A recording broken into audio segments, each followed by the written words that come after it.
আল্লাহ রাব্বুল আলামিন বলেন, আমি যে নবীকে পৃথিবীর মধ্যে শ্রেষ্ঠ নবী করে পাঠাইছি তা না, তোমরা যারা এই নবীর উম্মত হবা তোমাদেরকেও আমি আল্লাহ রাব্বুল আলামিন শ্রেষ্ঠ উম্মত করে দুনিয়াতে পাঠিয়ে দিলাম। সুবহানাল্লাহ। আল্লাহ রাব্বুল আলামিন বলেন, কুনতুম খায়রা উম্মাতিন উখরিজাত লিন-নাস। আল্লাহু আকবার। একটি আয়াতে কালিমা তেলাওয়াত করা হবে যখন, আমি আমার শাহাদত আঙ্গুলি দ্বারা ইশারা করব তখন, আর ইশারা করব যখন, চিৎকার দিয়ে আল্লাহু আকবার বলবেন তখন। এই কর্মসূচি চলবে ততক্ষণ। আজকের মাহফিলের আখেরি মোনাজাত হবে না যতক্ষণ। রাজি আছেন কারা কারা? দুই হাত তুলে আল্লাহকে দেখান তারা, জোরে বলেন না আল্লাহু আকবার। আমার ভাইরা, এই যে আল্লাহু আকবারের আওয়াজ এই নগর কুসুম্বী দক্ষিণ পাড়া থেকে একটিবার দিলাম। এই আল্লাহু আকবারের আওয়াজ দেওয়ার কারণে দুনিয়ার জমিনে যত বিজ্ঞানী আছে সব বিজ্ঞানীদের মধ্যে সবচাইতে উন্নত মানের বিজ্ঞানী হলো নাসার বৈজ্ঞানিকরা। এই বৈজ্ঞানিকরা হলো গবেষণা করতে যে তারা আকাশের যত দূর পর্যন্ত উঠতে পেরেছে তা হলো তারা চাঁদ পর্যন্ত উঠতে পেরেছে। চাঁদের উপরে পৃথিবীর কোনো বিজ্ঞানী যেতে পারে নাই। কিন্তু আপনি আমি যদি এই নগর কুসুম্বী কোরআনের তাফসীর মাহফিল থেকে ধুলির আসনে বসে একটিবার আল্লাহু আকবারের আওয়াজ দেন, সপ্তম আকাশ ছাড়িয়ে চন্দ্র সূর্য মারিয়ে এই আল্লাহু আকবারের আওয়াজটা আল্লাহর আরশে মহল্লার মধ্যে পৌঁছায়া যায়। চিৎকার দিয়ে বলেন না সুবহানাল্লাহ। তাহলে পৃথিবীর মধ্যে যত বিজ্ঞানী আছে সব বিজ্ঞানীগুলো চেষ্টা করলো, তারপরেও চাঁদের উপরে যেতে পারলো না। আর আপনি আমি মুসলমান একটিবার এই জমিনের মধ্যে বসে আল্লাহু আকবারের আওয়াজ যখন দিব, এই আল্লাহু আকবারের আওয়াজটা চলে যাবে প্রথম আসমানে, যাওয়ার পরে প্রথম আসমান ভেদ করে দ্বিতীয় আসমানে চলে যাবে, দ্বিতীয় আসমান ভেদ করে চতুর্থ আসমানে চলে যাবে, যাওয়ার পরে সিদরাতুল মুনতাহার মধ্যে চলে যাবে, যাওয়ার পরে আল্লাহর সপ্তম আকাশ এর মধ্যে পার হয়ে যায় আল্লাহর আরশে মহল্লার মধ্যে আল্লাহু আকবারের আওয়াজটা ধাক্কাতে শুরু করে দেয়। সুবহানাল্লাহ। তাহলে আল্লাহু আকবার এটা আমরা এখানে বলবো, কিন্তু আল্লাহ রাব্বুল আলামিনের আরশের মধ্যে পৌঁছায় যাবে। জোরে পড়ুন না সুবহানাল্লাহ। এই যে আমরা সুবহানাল্লাহ বললাম, এর ফজিলত কি? আমরা ছোট্ট একটি হাদিস থেকে এর সারমর্ম বুঝে নিব ইনশাআল্লাহ। বলেন আমার বন্ধুগণ, এই যে আমরা কথায় কথায় সুবহানাল্লাহ বলছি, আল্লাহ নবী হাদিসের মধ্যে বলেছেন একটি মানুষ যখন একবার সুবহানাল্লাহ বলবে, এই সুবহানাল্লাহ বলার সঙ্গে সঙ্গে আসমান জমিনের যত ফাঁকা জায়গা আছে সব জায়গাটুকু সওয়াব দ্বারা পরিপূর্ণ হয়ে যায়। সুবহানাল্লাহ। এখন প্রশ্ন করতে পারেন, হুজুর একটিবার সুবহানাল্লাহ পড়লে আসমান জমিনের সব জায়গাগুলো যদি সওয়াবে পরিপূর্ণ হয়ে যায় তাহলে তো আর নামাজ পড়ার দরকার আছে? জোরে বলেন না আছে? রোজা করার দরকার আছে? হজে যাওয়ার দরকার আছে? আমার ভাইয়েরা, সামান্য একটা এক্সাম্পল নেন। এই যে প্যান্ডেলের মধ্যে 1 2 3 4 5 6 7 8 9 9টা লাইট লাগানো হয়েছে, এই জায়গায় যদি 100টা লাইট লাগানো হতো, বলুন তো এই তাপমাত্রা এতটুকুই থাকতো নাকি 100% বেড়ে যেত? বাড়তো কি বাড়তো না? ঠিক তেমন ভাবে আপনার এই আমলটা একবার সুবহানাল্লাহ বলেছেন, এই সুবহানাল্লাহ বলার আমলটা আল্লাহর আসমানের নিচে জমিনের উপরে সব জায়গাটাকে ঘেরাও করে নিয়ে আছে। আপনি যত আমল করবেন ওই দুনিয়ার জমিনে একটা লাইটের জায়গায় 100টা লাইট দিলে যেমন তাপমাত্রা বেড়ে যায়, আপনি যত আমল করবেন এই দুনিয়াতে আপনার ওই আমলের তাপমাত্রাটা বাড়তেই থাকবে। সুবহানাল্লাহ। আমরা যারা এই কোরআন থেকে কথা শুনতে বসেছি, এই নগর কুসুম্বী দক্ষিণ পাড়া আমরা যারা এই গুটি কয়েক মুসলমান বান্দারা যারা কথা বলতে শুনেছি, বলতে বসেছি, শুনতে বসেছি, আল্লাহ রাব্বুল আলামিন 1500 বছর পূর্বে নবীকে জানায় দিচ্ছেন, নবী গো যারা কোরআন থেকে কথা শুনবে তারা যেন দুইটা কাজ করে। জোরে বলেন না কয়টা? দুইটা কাজ আল্লাহ রাব্বুল আলামিন করতে বলছেন। আল্লাহ রাব্বুল আলামিন বলেন, ওয়া ইযা কুরিয়াল কুরআনু ফাসতামিউ লাহু ওয়া আনসিতু লাআল্লাকুম তুরহামুন। আল্লাহু আকবার। আল্লাহ রাব্বুল আলামিন বলেন, ও দুনিয়ার মানুষেরা রে, তোমরা যখন কোরআনুল কারীম থেকে আলোচনা শুনবা, দুইটা কাজ করবা। এক নাম্বার কি কাজ? ফাসতামিউ লাহু, তোমরা মনোযোগ সহকারে কোরআনুল কারীম শ্রবণ করবা। ওয়া আনসিতু, আর চুপ থাকবা, বসে থাকবা। কেননা তোমরা কোরআনুল কারীম শোনার সময় কথা বলবা না। আর তোমার কথা বলার কারণে যদি কারো সামান্য একটি কোরআন শুনতে, একটি হরফ শুনতে যদি কষ্ট হয়, তাহলে কিয়ামতের ময়দানে তোমাকে হিসাব দিতে হবে। সুতরাং এই দুইটা কাজ করবা। ফাসতামিউ লাহু, মনোযোগ সহকারে শুনবা। ওয়া আনসিতু, চুপ থেকে বসে থেকে শ্রবণ করবা। তাহলে কি হবে?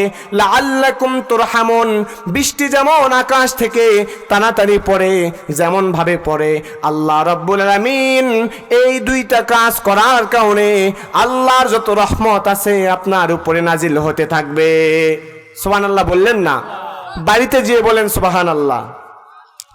বলেন তো আল্লাহ কত বড় কথা বলেছে। যদি এই দুইটা কাজ আপনারা করতে পারেন এবং আমি করতে পারি, এক নাম্বার ফাসতামিউ লাহু, মনোযোগ সহকারে কোরআনুল কারীম শ্রবণ করা। ওয়া আনসিতু, চুপ থেকে বসে থেকে শ্রবণ করা। লাআল্লাকুম তুরহামুন, পৃথিবীর মধ্যে বৃষ্টি যেমন জোরে জোরে পড়ে, এই বৃষ্টির মতো প্রবল বেগে আপনার উপরে রহমত নাজিল হতে থাকবে। সুবহানাল্লাহ। আমার প্রিয় বন্ধুগণ, আমি বলছিলাম এই কোরআনের মাহফিলটি সাধারণ কোনো মাহফিল নয়।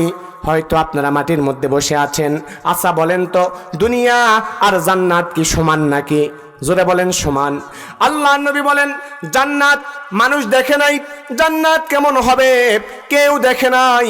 মানুষ চিন্তা করতে পারবে না, অন্তর দ্বারা কল্পনা করতে পারবে না। ওই জান্নাতের একটি ফল কেমন হবে, ওই জান্নাতের একটি খাবার কেমন হবে, ওই জান্নাতের একটি পাখি কেমন হবে। হাদিসের মধ্যে পড়েছি, জান্নাতের একটি বড়ই হবে বড় বড় মটকার সমান। সুবহানাল্লাহ। আচ্ছা আপনারা বলেন তো, মটকা চিনেন? আপনারা মটকা? আমাদের ধামইর হাটে বলে যে মটকা বিশাল বড় বড়, দেখবেন আপনারা যখন ধান কাটেন, ধান কাটার পরে ওই মাটির মটকাতে করে অনেক সময় পানি রাখে, অনেক সময় ধান রাখে। জোরে বলেন ঠিক কিনা? এত বড় বড় একটা করে মটকা। আল্লাহ নবী বলছেন যে জান্নাতের একটি বড়ই হবে এই এত বড় একটা মটকার সমান। জোরে পড়ুন না সুবহানাল্লাহ। আমার ভাইয়েরা, কারণ হলো এত বড় বড়ই আপনি আমি কেমন করে খাবো, এই চিন্তা আপনার মনে আসতে পারে। কিন্তু আল্লাহ রাব্বুল আলামিন বলছেন, জান্নাতে যে মানুষটা যাবে, দুনিয়ার জমিনে মানুষ যেমন ছোট্ট মাত্র 3.5 হাত, এই 3.5 হাত মানুষ থাকবে না। জান্নাতে যখন মানুষগুলো যখন ঢুকবে, তখন তাদের দেহের উচ্চতা হবে, জোরে বলেন কত গজ? একজন বলেন তো। 70 গজ। 70 গজ উচ্চতা নিয়ে একজন মানুষ যখন জান্নাতের মধ্যে চলে যাবে। আচ্ছা বলেন তো, এই দুনিয়ার জমিনে ছোট্ট ছোট্ট যে বড়ইগুলো আছে, এই বড়ইগুলো 70 গজ একটা মানুষের মুখ দিয়ে যদি ঢুকিয়ে দেওয়া হয়, সে কি বুঝতে পারবে? কখনোই বুঝতে পারবে? কখনোই বুঝতে পারবে না। তাহলে আল্লাহ রাব্বুল আলামিন বলছে, জান্নাত নিয়ে মানুষ চিন্তা করে শেষ করতে পারবে না। কিন্তু আল্লাহ নবী বলেন, আল্লাহ নবী 1500 বছর পূর্বে বলে গিয়েছেন, মাজালিসুল ইলমু হিয়া রাউদাতুম মির রিয়াদিল জান্নাহ। যখন জমিনের মধ্যে কোনো জায়গাতে বসে আমি আল্লাহর কিতাব থেকে আলোচনা করা হয়, আমি নবীর হাদিস থেকে যখন কোনো আলোচনা করা হয়, ওই জায়গাটা সাধারণ কোনো জায়গা থাকে না, ওই জায়গাটা হয়ে যায় জান্নাতের একটি অংশ। সুবহানাল্লাহ। আহা, আমরা কতই না ভাগ্যবান। দেখেন আল্লাহ রাব্বুল আলামিন কত মানুষকে দুনিয়াতে পাঠাইছেন পা ছাড়া। জোরে বলেন ঠিক কিনা? বলেন, কথা বলতে হবে ঠিক কিনা? পা ছাড়া কত মানুষকে আল্লাহ বানিয়েছেন, চক্ষু ছাড়া কত মানুষকে আল্লাহ বানিয়েছেন, হাত ছাড়া কত মানুষকে আল্লাহ প্রতিবন্ধী করে বানিয়েছেন, পাঠিয়েছেন, যারা কখনো কথা বলতে পারে না, বিছানা থেকে উঠতে পারে না। জোরে বলেন ঠিক কিনা? কিন্তু আল্লাহ আপনাকে সুন্দর দেহ দিলেন, স্ট্যাচু তৈরি করে দিলেন, হাত বানিয়ে দিলেন, কান বানিয়ে দিলেন, নাক দিলেন, মাথা দিলেন, পা দিলেন। শুধু তাই নয়, এই হাতটা যে আপনি দেখছেন, এই হাতের মধ্যে আল্লাহ রাব্বুল আলামিন এই যে আঙুলগুলো দিয়েছে, এই আঙুলগুলোর ভিতরে ছোট্ট ছোট্ট হাড়গুলো যদি আল্লাহ না দিতেন, তাহলে বলেন তো এইভাবে কি আপনি কখনো ভাত খেতে পারতেন? তাহলে দেখেন কত সুন্দর নাট বল্টু আল্লাহ রাব্বুল আলামিন লাগিয়ে দিয়েছেন, সুবহানাল্লাহ বলবেন না? শুধু তাই নয়, আপনি যখন মুখের মধ্যে খাবেন, মুখ আল্লাহ দিয়েছেন খাওয়ার জন্য, আর নাক হচ্ছে চেকপোস্ট। জোরে বলেন কি? চেকপোস্ট। কারণ হচ্ছে আপনি যখন কোনো ভালো খাবার মুখের কাছে নেবেন, নাক কিন্তু টের পেয়ে যাবে আর সঙ্গে সঙ্গে সিগন্যাল দিবে, যদি ভালো হয় তাহলে ভিতরে চালাল করে দাও, আর যদি খারাপ হয় তাহলে ছিটকে ফেলে দাও। নাক যখন আপনাকে ভালো সিগন্যাল দিবে, তখন আপনি ভালো খাবারটা মুখের ভিতরে নেবেন। শুধু তাই নয়, আল্লাহ রাব্বুল আলামিন এই জিহ্বাটা আপনি আমার জন্য দিয়েছেন। এই জিহ্বার ভিতরে সামান্য একটা চুল যদি যায়, তাহলে বেন সেটা সিগন্যাল দেয়, আর সিগন্যাল দেওয়ার সঙ্গে সঙ্গে এই জিহ্বা ওই চুলকে খুঁজে বের করে যেখানেই থাক না কেন, ঘরের কাদার ভিতরে সুই পড়লে পৃথিবীর মানুষ যেমনভাবে খুঁজে বের করতে পারবে না, কিন্তু এই জিহ্বা ওখানে যেখানেই ছোট্ট একটি চুল লেগে থাক না কেন, ওই চুলকে এই জিহ্বা খুঁজে বের করে বাইরে চালান করে দিবে। জোরে পড়ুন না সুবহানাল্লাহ। তাহলে আল্লাহ রাব্বুল আলামিন কত কিছু আপনি আমাকে দিয়েছেন।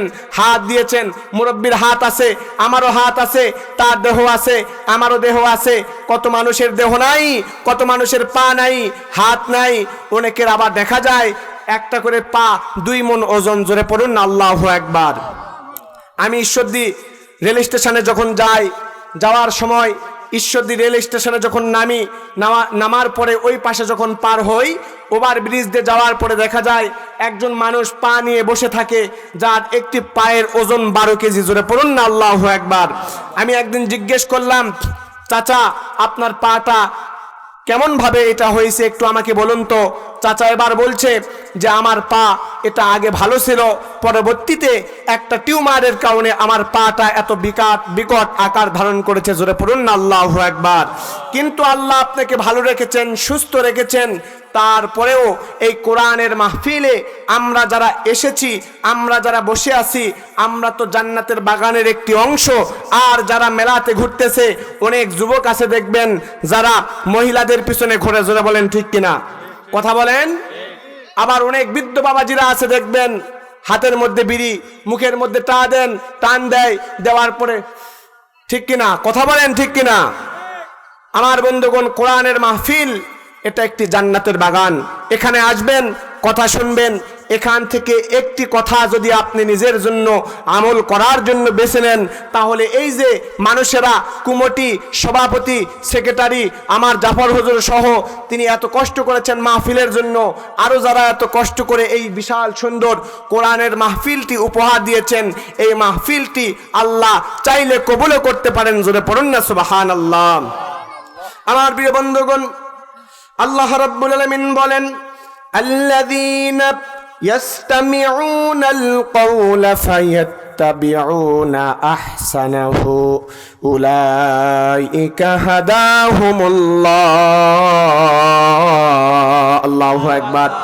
আল্লাহ রাব্বুল আলামিন বলে, আল্লাযীনা ইয়াসতামিউনাল কওলা, যারা কোরআন থেকে কথা শোনার পরে একটা কথা মনোযোগ সহকারে শোনার পরে ফায়াত্তাবিউনা আহসানাহু, সেখান থেকে একটি কথা আমল করার জন্য নিজের জন্য বেছে নেয়, উলাইকা হাদাহুমুল্লাহ। আল্লাহ বলছে ওই বান্দাটা আমি আল্লাহর হেদায়েতের উপরে আছে। ওয়া উলাইকা হুম উলুল আলবাব। আল্লাহু আকবার বলবেন না?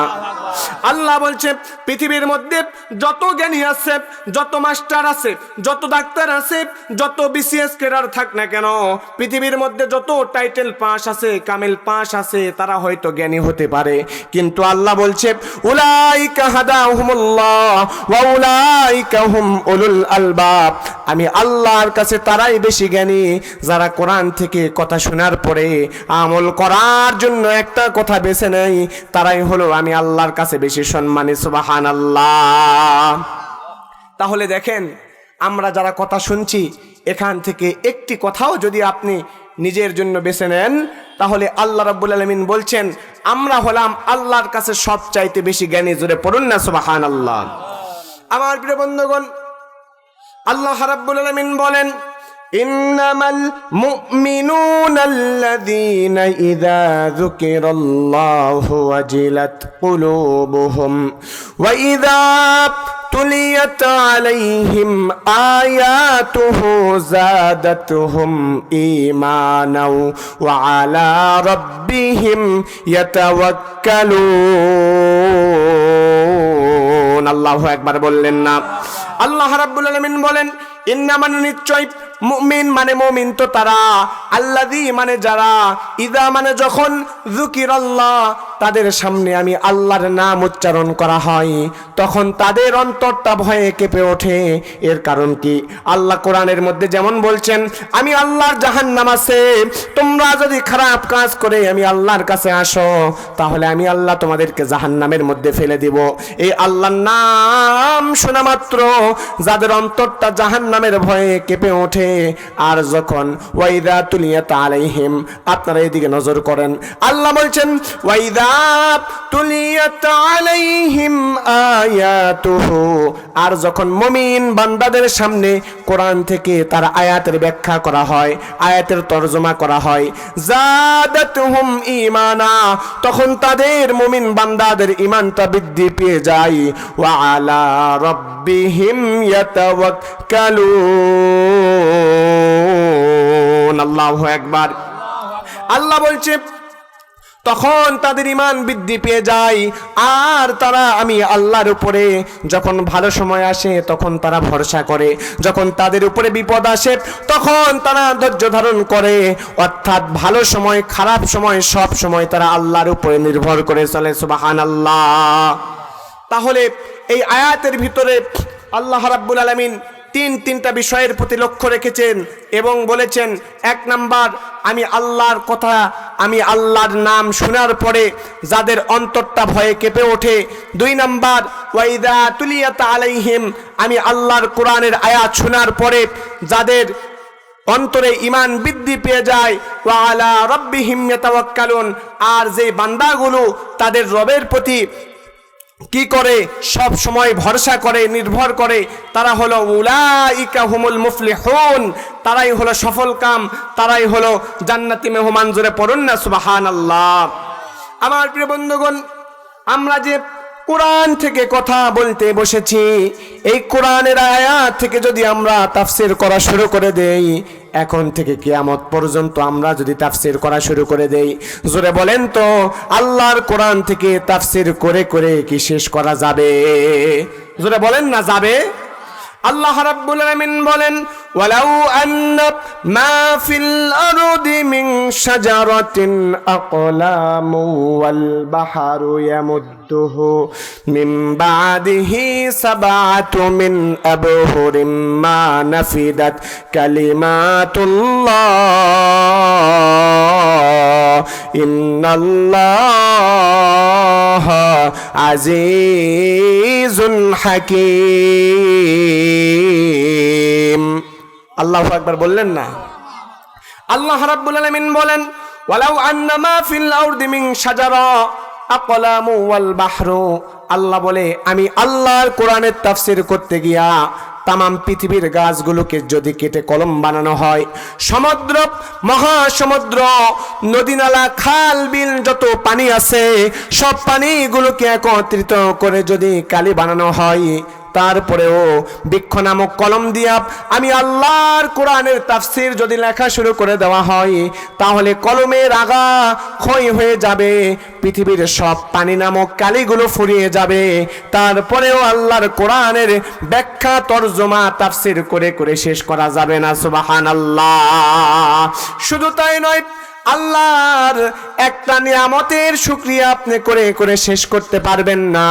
আল্লাহ রাব্বুল আলামিন বলেন কুল্লাউ কানাল বাহরু মিদাদাল লিকালিমাতি রাব্বি লানাফিদাল বাহরু ক্বাবলা আন তানফাদা কালিমাতু রাব্বি ওয়ালাউ জিনা বিমিসলিহি মাদাদা। আল্লাহু আকবার।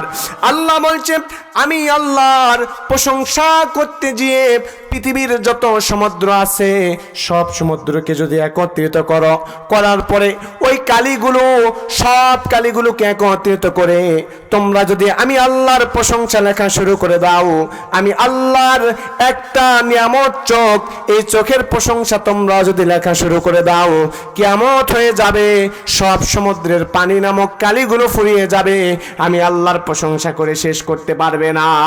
সুবহানাল্লাহ বললেন না? তাহলে দেখেন আল্লাহর একটা চোখের নিয়ামত, এই চোখের শুকরিয়া করে আপনি কখনোই শেষ করতে পারবেন? যদি বলেন না পারবেন? আমার বন্ধুগণ, আল্লাহ রাব্বুল আলামিন বলে কিয়ামতের ময়দানে আমি একজন মানুষকে ডেকে বলবো, ওই মানুষটা দুনিয়ার জমিনে 2000 বছর ইবাদত করেছে। জোরে বলবেন কয় হাজার বছর? উদাহরণ দেওয়ার জন্য বলছি, 2000 বছর ইবাদত করেছে, প্রতিদিন পাহাড়ের উপরে এসে নামাজ পড়েছে, রোজা করেছে, হজ করেছে, যাকাত দিয়েছে। আল্লাহ রাব্বুল আলামিন তাকে নিয়ামত দিত, ওই নিয়ামত থেকে সে খাবার খেত, আর প্রতিদিন তিনি আল্লাহর ইবাদত করত। আল্লাহ রাব্বুল আলামিন কিয়ামতের ময়দানে ওই বান্দাকে ডাক দিয়ে বলবে, বান্দারে যা যা, 2000 বছর তুই ইবাদত করেছিস, আজকে আমি আল্লাহ তোকে আমি আল্লাহর রহমতের কারণে জান্নাতের মধ্যে প্রবেশ করিয়ে দিব। সুবহানাল্লাহ। এবার দেখবেন আমাদের দেশের মধ্যে, আমাদের সমাজের মধ্যে টেরা লোক আছে না নাই? জোরে বলেন না আছে না নাই? ওই লোকটা বলবে, কেন আপনার দয়া কেন লাগবে?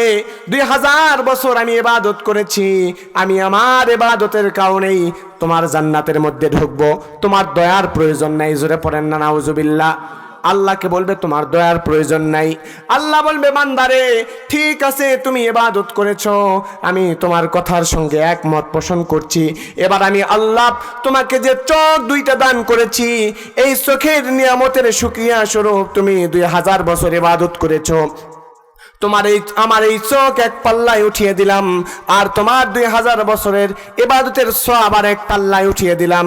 আল্লাহ রাব্বুল আলামিন যখন চোখকে এক পাল্লায় উঠিয়ে দিবেন, আর ওই 2000 বছরের ইবাদতের সওয়াবগুলো যখন আর এক পাল্লায় উঠিয়ে দিবে, আল্লাহ রাব্বুল আলামিনের দেওয়া দুটো চোখ, দুটো না একটা চোখ এত বেশি পরিমাণ ভারী হয়ে যাবে, ওই বান্দা ভয় পেয়ে এবার আল্লাহর কাছে তওবা করতে শুরু করবে। আল্লাহকে বলবে, আল্লাহ 2000 বছর আমি ইবাদত করেছি, আল্লাহ এই ইবাদতের কারণে আমি জান্নাত লাভ করতে পারবো না, কেননা দুনিয়াতে তুমি আমাকে এত রিজিক দিয়েছো, চোখ দিয়েছো, হাত দিয়েছো, পা দিয়েছো। আল্লাহ আল্লাহর কাছে কান্দাকাটি শুরু করবে, মাপ চাইবে। আল্লাহ বলবে, বান্দারে এবার তুই তোর ভুল বুঝতে পেরেছিস, যা যা যা যা, আমি আল্লাহ তোকে জান্নাত দান করলাম। সুবহানাল্লাহ। তাহলে দুইটা চোখের শুকরিয়া আপনি যদি কিয়ামত পর্যন্ত করতে থাকেন, তাহলে দুইটা কেন একটা চোখের শুকরিয়া আপনি করে করে শেষ করতে পারবেন না। আল্লাহু আকবার। এত সুন্দর করে আপনাকে বানালেন, এমনি এমনি বানালেন নাকি দরকার আছে না নাই? জোরে বলেন না দরকার আছে না নাই? আজকের মাহফিল তৈরি করা হয়েছে, এত সুন্দর প্যান্ডেল বানানো হয়েছে, এত সুন্দর দূর থেকে বক্তা আনা হয়েছে, বক্তারা আসবে, ওয়াজ করবে। জোরে বলেন না, এখানে উদ্দেশ্য হলো দুইটা। জোরে বলেন কয়টা? দুইটা উদ্দেশ্য। এক নাম্বার উদ্দেশ্য হলো মসজিদের উন্নয়ন কল্পিত। এক নাম্বার উদ্দেশ্য হচ্ছে মানুষেরা দূর দূরান্ত থেকে আসবে, আসার পরে কোরআন থেকে আলোচনা শুনবে, শোনার পরে তারা নিজেদের জন্য একটা কথা হলেও নিজেদের জন্য আমল করার জন্য বেছে নিবে। আর দুই নাম্বার উদ্দেশ্য হলো এই মসজিদকে আরো কিভাবে ভালো করা যায়, মানুষের নামাজ পড়ার কিভাবে সুন্দর ব্যবস্থা করা যায়, অর্থাৎ কিছু কালেকশন করার উদ্দেশ্য। জোরে বলেন আছে না নাই? তাহলে দুইটা উদ্দেশ্য নিয়ে আমরা এই কোরআনের মাহফিল দেই। শুধু তাই নয়, পৃথিবীর মধ্যে আপনি যেই কাজটাই করেন, জোরে বলেন উদ্দেশ্য নিয়ে করেন নাকি উদ্দেশ্য ছাড়া করেন? আমার ভাইয়েরা, এই যে আমাদের হুজুর, তিনি একটা গাড়ি কিনেছেন, গাড়ি এবার একটা হোন্ডা তিনি কিনেছেন। ওই হোন্ডা তিনি এমনি এমনি কিনেন নাই। ওই হোন্ডা কেনার উদ্দেশ্য হলো হয়তোবা তিনি চালাবেন, অথবা তার পুত্রকে দিবেন, অথবা তার কাউকে গিফট করার জন্য কিনেছেন, কিন্তু তিনি একটা হুন্ডা কিনে ওই গাড়িটা তিনি তার বাড়ির মধ্যে কখনোই ফেলে রাখবেন না। ওটাকে ব্যবহার করার জন্য আল্লাহ রাব্বুল আলামিন ওটাকে ব্যবহার করার জন্য তিনি ওই গাড়িটাকে কাজে লাগাবেন। জোরে পড়ুন ঠিক কিনা? ঠিক তেমন ভাবে আল্লাহ রাব্বুল আলামিন আপনি আমাকে দুনিয়াতে পাঠাইছেন, উদ্দেশ্য নিয়ে পাঠাইছেন। উদ্দেশ্য ছাড়া আল্লাহ রাব্বুল আলামিন আপনি আমাকে দুনিয়াতে পাঠাই নাই। আল্লাহ রাব্বুল আলামিন মানব জাতির কল্যাণের জন্য একটা কিতাব নাজিল করেছেন। জোরে বলেন না কিতাবটার নাম কি? আরো জোরে বলতে হবে কি? আল্লাহ রাব্বুল আলামিন 104 খানা কিতাব নাজিল করেছেন। আসমানি 104 খানা কিতাব আল্লাহর পক্ষ থেকে নাজিল হয়েছে। তার মধ্যে 4টা হলো শ্রেষ্ঠ কিতাব। এর মধ্যে একটি কিতাবের নাম হলো কোরআন। পৃথিবীর মধ্যে যত লেখক আছে, পৃথিবীর মধ্যে যত লেখকেরা আছে, তারা যখন কোনো গ্রন্থ লেখে, লেখার পূর্বে লেখার শুরুতেই তারা লিখে দেয় আমরা এই গ্রন্থটি লিখলাম, আমরা এই বইটি ছাপালাম। এই বইয়ের মধ্যে ভুল থাকলেও থাকতে পারে, কিন্তু আল্লাহ রাব্বুল আলামিন এমন একটি কিতাব নাজিল করেছেন, এমন একটি কোরআন নাজিল করেছেন, সব কবিরা, সব লেখকেরা যেমন ভাবে নিজের দুর্বলতা দিয়ে কিতাবের মধ্যে লেখালেখি শুরু করে দেয়, আমার আল্লাহ নিজের দুর্বলতা দেন নাই, বরঞ্চ তিনি তার প্রশংসা দিয়ে কোরআনুল কারীমের মধ্যে সর্বপ্রথম আয়াত নাজিল করেছেন। সুবহানাল্লাহ। তাহলে বলেন তো এই আল্লাহর কোরআনের মধ্যে কোনো ভুল আছে? জোরে বলেন আছে? আল্লাহ রাব্বুল আলামিন বলেন যালিকাল কিতাবু লা রাইবা ফি হুদাল লিল মুত্তাকিন। আল্লাহু আকবার। আল্লাহ রাব্বুল আলামিন বলেন যালিকা, এটা সেই কিতাব, লা রাইবা ফি, যার মধ্যে কোনো সন্দেহ নাই, সন্দেহের কোনো অবকাশ নাই, হুদাল লিল মুত্তাকিন, পথ নির্দেশনা তাদের জন্য যারা মুত্তাকিন হবে। সুবহানাল্লাহ। That is the book, there is no doubt about it, no falls about it, no wrong about it, even no confusion about it. এই কোরআন এমন একটি কোরআন যার মধ্যে কোনো সন্দেহ নাই, যার মধ্যে সন্দেহের কোনো অবকাশ নাই। জোরে পড়ুন না সুবহানাল্লাহ। এই কোরআন কেন আল্লাহ রাব্বুল আলামিন নাজিল করেছেন, এটাও আল্লাহ রাব্বুল আলামিন কোরআনুল কারীমের মধ্যে সুন্দর করে জানায়া দিচ্ছেন। আল্লাহ রাব্বুল আলামিন বলেন লিতুখরিজান নাসা মিনাজ যুলুমাতি ইলান নূর। আল্লাহু আকবার। আল্লাহ রাব্বুল আলামিন বলেন অন্ধকারের পথ থেকে আলোর দিকে বের করে আনার জন্য আমি আল্লাহ কোরআন নাজিল করলাম। অর্থাৎ জান্নাত জাহান্নামের পথ থেকে জান্নাতের দিকে বের করে আনার জন্য আল্লাহ কোরআন নাজিল করেছেন। তাহলে বলেন তো এই কোরআন কিন্তু এমনি এমনি নাজিল করেন আমার ভাইয়েরা। কিন্তু আজকে আমি পৃথিবীর মানুষেরা এই কোরআনকে দিয়ে আমরা আমাদের ঘর সাজিয়েছি, এই কোরআনকে দিয়ে আমরা মসজিদ সাজিয়েছি, মসজিদের আলমারিতে কোরআন আমরা যত্ন করে তুলে রেখেছি, আমরা বাড়ির মধ্যে কোরআনকে যত্ন করে তুলে রেখেছি। কিন্তু আল্লাহ রাব্বুল আলামিন এই কোরআন যত্ন করে তুলে রাখার জন্য পাঠাই নাই, এই কোরআন আল্লাহ পাঠাইছেন। এই কোরআনের 1 নাম্বার উদ্দেশ্য হলো ইকরা, মানুষেরা পড়বে। 2 নাম্বার উদ্দেশ্য হলো এই কোরআনটাকে মানুষেরা বুঝবে। 3 নাম্বার উদ্দেশ্য হলো এই কোরআন দিয়ে রান্নাঘর থেকে শুরু করে পার্লামেন্ট পর্যন্ত চলবে। জোরে বলেন ঠিক কিনা? জোরে বলেন না ঠিক কিনা? কোরআনকে এমনি এমনি নাজিল করা হয় নাই, কোরআনকে নাজিল করা হয়েছে। কোরআন বলেছে তোমরা নামাজ পড়ো, এটা যেমন ফরজ। কোরআন বলেছে তোমরা রোজা করো, এটা যেমন ফরজ। ঠিক তেমন ভাবে কোরআনের আইনকে বাস্তবায়ন করার জন্য কোরআনের পক্ষে স্লোগান দেওয়া এটাও তেমন ফরজ। জোরে বলেন ঠিক কিনা? তাহলে এই কোরআনকে আল্লাহ রাব্বুল আলামিন এমনি এমনি নাজিল করে নাই। এই কোরআনকে আল্লাহ রাব্বুল আলামিন নাজিল করেছেন মানুষকে অন্ধকারের পথ থেকে আলোর দিকে বের করে আনার জন্য। শুধু আপনি ইমানদার নিজেকে দাবি করবেন, মুসলমান দাবি করবেন, তা হবে না। আল্লাহ আপনার দাড়ি দেখে, টুপি দেখে আপনাকে জান্নাত দেবে। জোরে বলেন দিবে? টুপি দেখে, দাড়ি দেখে, জুব্বা দেখে, পাঞ্জাবির ঝুল দেখে, পাকড়ি দেখে আল্লাহ কি আপনাকে জান্নাত দিবে?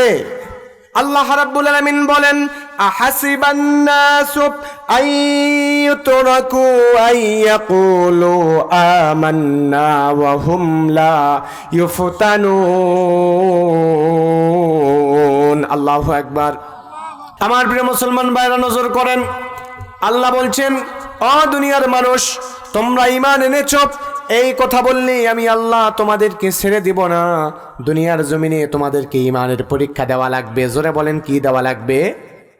আল্লাহ নবী হযরত আইয়ুব আলাইহিস সালাতু ওয়াস সালাম পরীক্ষা দিয়েছেন, হযরত ইব্রাহিম পরীক্ষা দিয়েছে, হযরত মুসা পরীক্ষা দিয়েছে, সব নবী রাসূলেরা পরীক্ষা দিয়েছে।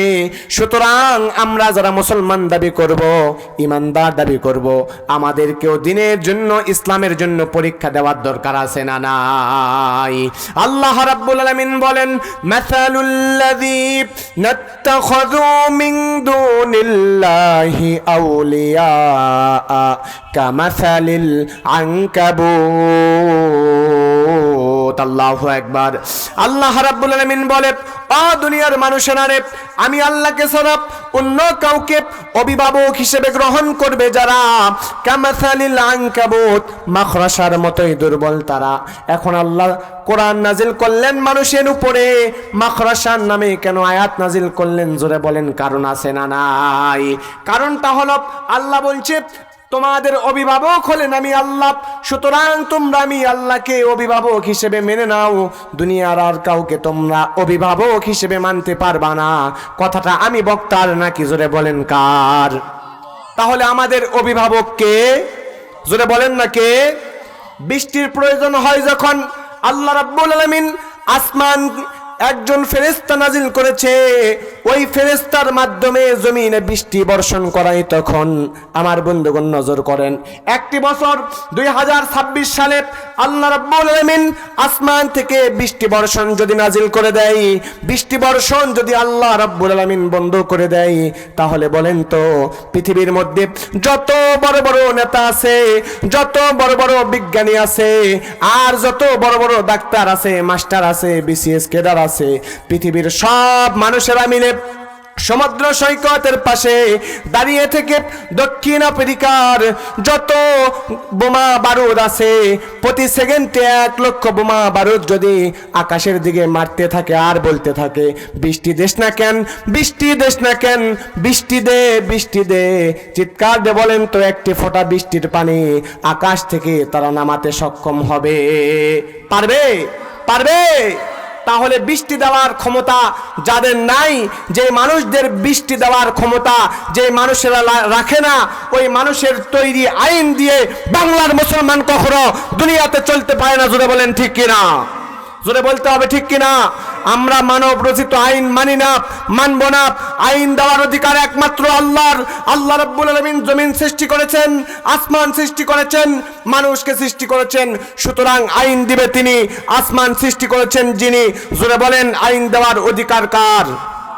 আল্লাহ রাব্বুল আলামিন বলেন ও দুনিয়ার মানুষ, তোমরা আমি আল্লাহর আইন ছাড়া অন্য কারো আইন যদি তোমরা মানো, তাহলে কি হবে? ফারিকুম ফিল জান্নাতি ওয়া ফারিকুম ফিস সাইদ, তোমরা জান্নাতের রাস্তা থেকে বহিষ্কৃত হয়ে যাবে, ওয়া ফারিকুম ফিস সাইদ, জাহান্নামের রাস্তার মধ্যে ঢুকে যাবে। জোরে পড়েন নাউজুবিল্লাহ। তাহলে আমি আমার বক্তৃতার সারমর্ম হচ্ছে, লাস্ট আয়াত দিয়ে এক্সাম্পল দিচ্ছি।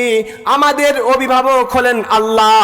আল্লাহ রাব্বুল আলামিন বলে তোমরা যারা আমি আল্লাহকে অভিভাবক হিসেবে গ্রহণ করবা, আর জমিনের মধ্যে যখন বিপদের মধ্যে পড়বা, তখন যখন আমি আল্লাহ আমার বান্দা নামক অভিভাবক, তোমরা আমাকে গ্রহণ করেছ, তোমরা আমি আল্লাহকে অভিভাবক হিসেবে মানার কারণে আমি আল্লাহ তোমাদেরকে বিপদ থেকে উদ্ধার করার রাস্তাটা দেখিয়ে দিব। তখন সুবহানাল্লাহ।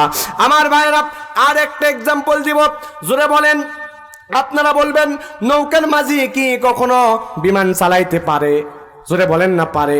আকাশ দিয়ে বিমান যায়, নৌকার মাঝে আফসোস করতে করতে বলে ও বিমান ভাই, ও পাইলট ভাই, সারা জীবন নৌকা চালালাম, একটিবার আমি তোমার বিমান চালাইতে চাই। এবার যদি নৌকার মাঝিকে সুন্দর করে আদর করে বিমানের পাইলটের বসার জায়গার মধ্যে বসিয়ে দেওয়া হয়, জোরে বলেন ওই বিমান কি চলবে? জোরে বলেন না চলবে? আকাশ দিয়ে চলবে নাকি পানিতে পড়বে? পড়বে না।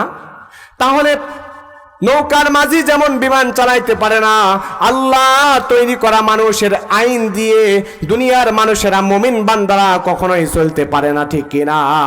এজন্য কোরআনের আইন যদি জমিনের মধ্যে চালু হয়ে যায়, আল্লাহর আইন যদি চালু হয়ে যায়, তাহলে চোর চুরি করলে হাত কেটে দেওয়া হবে, জেনা করলে 2 রকমের শাস্তি, বিবাহের পূর্বে জেনা করলে এক শাস্তি, বিবাহের পরে জেনা করলে আরেক শাস্তি। বিবাহের পূর্বে যদি কেউ জেনা করে, আল্লাহ রাব্বুল আলামিন বলে বিবাহের পূর্বে যখন কেউ জেনা করবে তার শাস্তি হলো 100 ঘাত চাবুকের আঘাত মারো।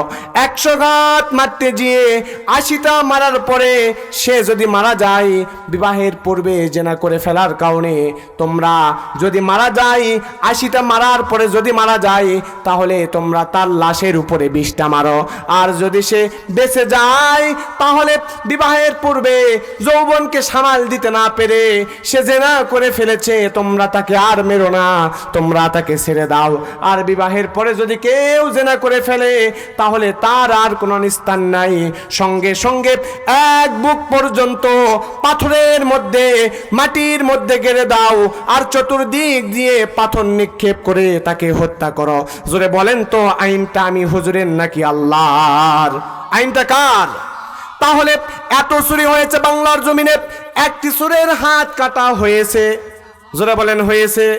কেন হয়নি? আল্লাহর কোরআনের আইন চালু নাই, এই জন্য হয় নাই। আমার বন্ধুগণ, যতটুকু আলোচনা করেছি কোরআন থেকে আলোচনা করেছি, আপনারা কি খুশি না বেজার? আপনারা কি কষ্ট পেয়েছেন ভাই? আমি কোনো দলকে ইন্ডিকেট করে কোনো কথা বলি নাই, কোরআন থেকেই বলেছি, কোরআন থেকেই বলবো। আগামীতে যতদিন বলবো, যতদিন আল্লাহ হায়াতে বাঁচায় রাখবেন, জবানকে যতদিন রাখবেন, কোরআন থেকে হক কথা বলবো। আল্লাহ নবী জিহাদ করেছেন কাফেরদের বিরুদ্ধে, আমরাও কথা বলবো, হক কথা বলবো। আমাদেরকে যদি জেলের মধ্যে বন্দী করা হয়, ফাঁসির কাস্তে ঝুলানো হয়, তারপরেও এই জবানকে কিয়ামতের পূর্বে কখনোই পরিবর্তন করব না, ঠিক কিনা? আল্লাহ রাব্বুল আলামিন আজকের মাহফিলটিকে কবুল করুন। আর আপনারা যারা কোরআন থেকে কথা শুনছেন, আল্লাহ রাব্বুল আলামিন যতগুলো কথা আমরা শুনলাম, আগে আমাকে মানার, তারপরে আপনাদের সবাইকে মানার তৌফিক দান করুন। সকলে পড়ছি আল্লাহুম্মা আমিন। ওয়া আখিরি দাওয়ানা আনিল হামদুলিল্লাহি রাব্বিল আলামিন। আসসালামু আলাইকুম ওয়া রাহমাতুল্লাহি ওয়া বারাকাতুহু।